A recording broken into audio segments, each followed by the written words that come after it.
ଭିକାରୀରୁ ରାଣୀ ପୁଣି ରାଣୀରୁ ଭିକାରୀ ଅତି ଗର୍ବେ ହତଲଙ୍କା ଏବେ ଗର୍ବ ପାଇଁ ରାନୁ ମଣ୍ଡଲ ବି ସେହି ଅବସ୍ଥା।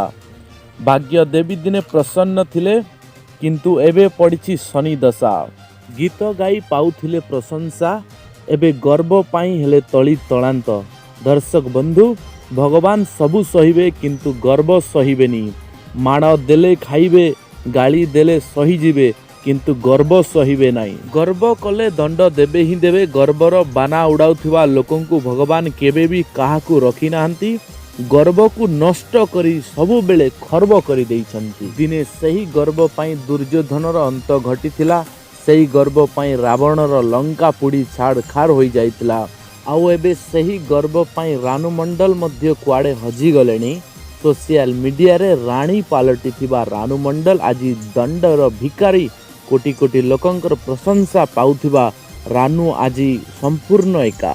ବଲିଉଡ଼ରେ ଗୀତ ଗାଉଥିବା ରାନୁଙ୍କୁ ଏବେ କେହି ବି ପଚାରୁ ନାହାନ୍ତି। ସୋସିଆଲ ମିଡ଼ିଆରେ ଯାହାକୁ ଲକ୍ଷ ଲକ୍ଷ ଲୋକ ଖୋଜୁଥିଲେ ଏବେ ଆଉ ପଚାରୁ ନାହାନ୍ତି। କୋଟି କୋଟି ଟଙ୍କା ରୋଜଗାର କରି ଜୀବନକୁ ରଙ୍ଗୀନ କରିବାର ସୁଯୋଗ ଥିଲା କିନ୍ତୁ ନିଜେ ସେ ସୁଯୋଗକୁ ହାତଛଡ଼ା କରିଦେଲେ। କେବଳ ନିଜର ଗର୍ବ ପାଇଁ ନିଜର ସୁନାର ଭବିଷ୍ୟତକୁ ନଷ୍ଟ କରିଦେଲେ। ଆଉ ଆଜି ନିଜର ଅହଙ୍କାର ପାଇଁ ରାଣୀରୁ ହୋଇଗଲେ ଭିକାରୀ। ଦିନେ ଭିକାରୀରୁ ରାଣୀ ହୋଇଥିଲେ, ଏବେ ଗର୍ବ ପାଇଁ ପୁଣି ଭିକାରୀ। ଦିନେ ରାସ୍ତା କଡ଼ରେ ବସି ଗୀତ ଗାଇ ଭିକ ମାଗୁଥିଲେ। ତାଙ୍କର ମିଠା ସ୍ୱର ଶୁଣି ଜଣେ ଲୋକ ତାଙ୍କର ଗାଉଥିବା ଭିଡ଼ିଓକୁ ସୋସିଆଲ ମିଡ଼ିଆରେ ଛାଡ଼ି ଦେଇଥିଲେ। ତାପରେ ରାତାରାତି ସେହି ଭିଡ଼ିଓ ଭାଇରାଲ ବି ହୋଇଯାଇଥିଲା ଓ ରାନୀ ମଣ୍ଡଲକୁ ସମସ୍ତେ ପସନ୍ଦ କରିଥିଲେ।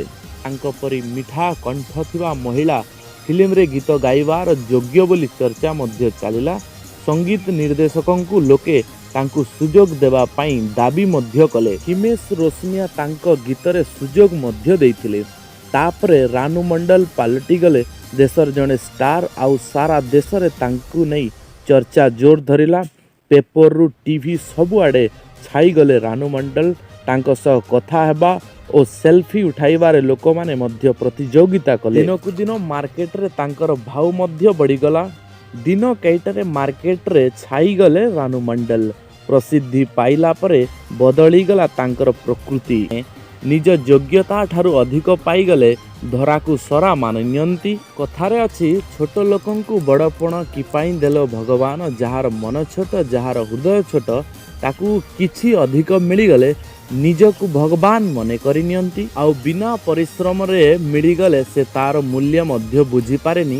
ଆଉ ଠିକ୍ ସେହି ଅବସ୍ଥା ହେଲା ରାନୁ ମଣ୍ଡଲଙ୍କର।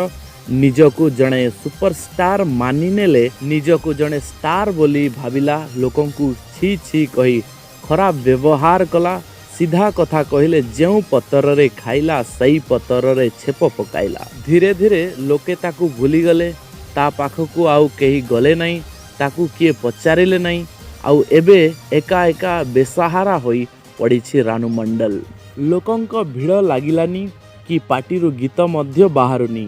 ଗର୍ବ କେମିତି ଜଣକୁ ବର୍ବାଦ କରିଦିଏ ତାର ଜ୍ୱଳନ୍ତ ଉଦାହରଣ ଆଜି ହେଉଛନ୍ତି ରାନୁ ମଣ୍ଡଲ। ଦର୍ଶକ ବନ୍ଧୁ, ଜୀବନରେ କେବେ ଗର୍ବ କରନ୍ତୁନି କି କେବେ କାହାକୁ ହୀନ ଦୃଷ୍ଟିରେ ଦେଖନ୍ତୁ ନାହିଁ। ସବୁବେଳେ ଖୁସିରେ ରୁହନ୍ତୁ, ନରମ ରୁହନ୍ତୁ। ଆପଣ ନିଶ୍ଚୟ ଦେଖିବେ ବଡ଼ଙ୍କୁ ସମ୍ମାନ କରନ୍ତୁ, ଆପଣଙ୍କୁ ବି ସମ୍ମାନ ମିଳିବ, ଜୀବନରେ ଖୁସି ବି ମିଳିବ। ରହୁଛୁ, ନମସ୍କାର। RS ନ୍ୟୁଜ୍କୁ ସବସ୍କ୍ରାଇବ୍ କରନ୍ତୁ। ନମସ୍କାର।